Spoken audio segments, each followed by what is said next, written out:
जब से रामायण पढ़ ली है, एक बात हमने समझ ली है, दुनिया चले न श्री राम के बिना, राम जी चले न हनुमान के बिना।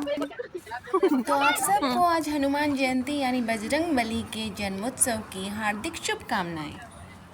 हनुमान जयंती यानी बजरंग बली का जन्मोत्सव चैत्र मास की पूर्णिमा को मनाया जाता है।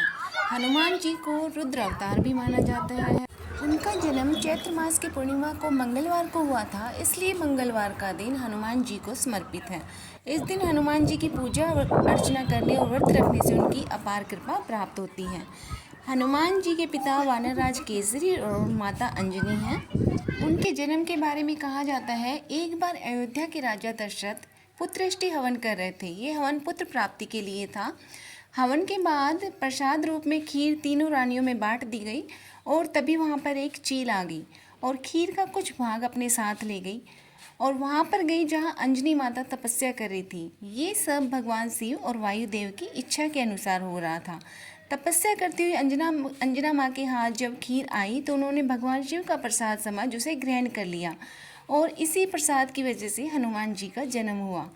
एक अन्य कथा के अनुसार माँ अंजनी सूर्यदेव की तेज और खूबसूरती में लीन थी कि तभी वहाँ बहुत तेज हवा चलने लगी। हवा का वेग इतना तेज था कि उनके वस्त्र उड़ने लगे और उन्होंने सोचा कि ये अवश्य किसी दानव की उद्दंडता होगी।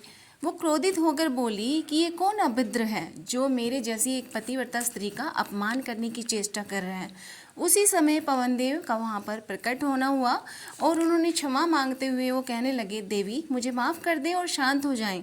आपको और आपके पति को जो वरदान प्राप्त है उसके अनुसार आपको मेरे समान एक शक्तिशाली पुत्र प्राप्त होगा। इस वरदान को पूर्ण करने की व्यवस्था में मैंने आपके शरीर को स्पर्श किया है और मेरे स्पर्श के माध्यम से रुद्रदेव का एक अंश भी आपके शरीर में प्रवेश कर चुका है। इसलिए महादेव के अवतार के रूप में इस धरती पर आपका पुत्र जन्म लेगा। जिसके बाद भगवान शिव ने हनुमान के रूप में वानरराज केसरी के घर में जन्म लिया। कार्तिक कृष्ण चतुर्दशी की महानिशा में अंजना माता के उदर से हनुमान जी का जन्म हुआ। सूर्योदय होते ही उन्हें भूख लगने लगी। माता अंजना उनके लिए फल लेने गई और इधर हनुमान जी लाल वर्ण के सूर्य को फल समझकर आसमान में उछल गए। उस दिन अमावस्या होने के कारण सूर्य को ग्रसने राहु आया हुआ था, किंतु हनुमान जी को दूसरा राहु मानकर वह वहाँ से भाग गया। सूर्य को हनुमान जी ना निगल जाए इसलिए इंद्रदेव वहाँ प्रकट हुए और उन्होंने हनुमान जी पर वज्र से प्रहार कर दिया। इंद्र के ऐसा करने पर वायुदेव ने वायु का संचार रोक दिया। हर प्राणी मात्र में वायु का संचार रोक दिया। तब ब्रह्मा आदि सभी देवों ने हनुमान जी को वरदान दिए। इंद्र ने वज्र से आहत ना होने का वरदान दिया तो सूर्य ने अपने शास्त्र प्रकाश का वरदान दिया। ब्रह्मा ने अमित आयु का वरदान दिया। यम ने यमदंड से नाश ना होने का वरदान दिया।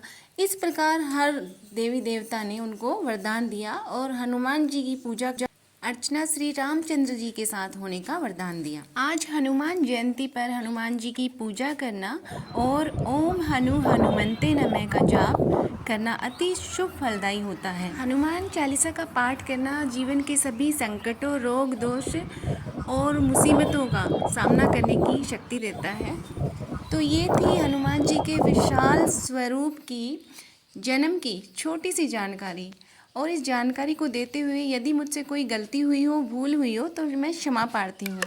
हनुमान जी आप सब पर अपनी कृपा दृष्टि बनाए रखें, सबके संकटों का निवारण करें। तो जय श्री राम, जय हनुमान।